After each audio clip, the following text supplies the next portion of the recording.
Militer Rusia dilaporkan melakukan serangan drone yang tepat sasaran terhadap peralatan, artileri, dan sistem perang elektronik milik militan Ukraina.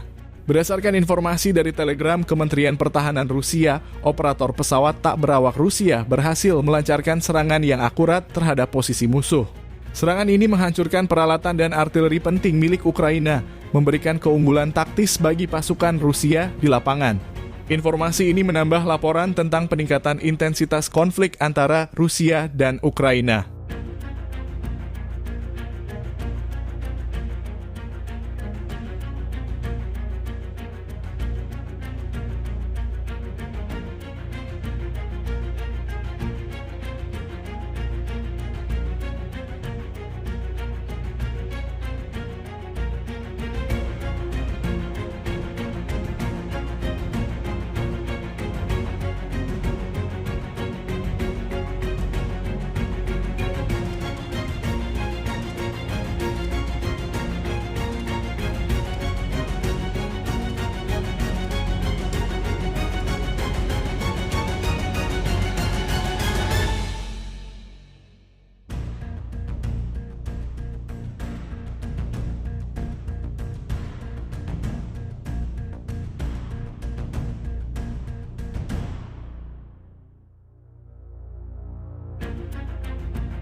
Download Tribun X sekarang, menghadirkan lokal menjadi Indonesia.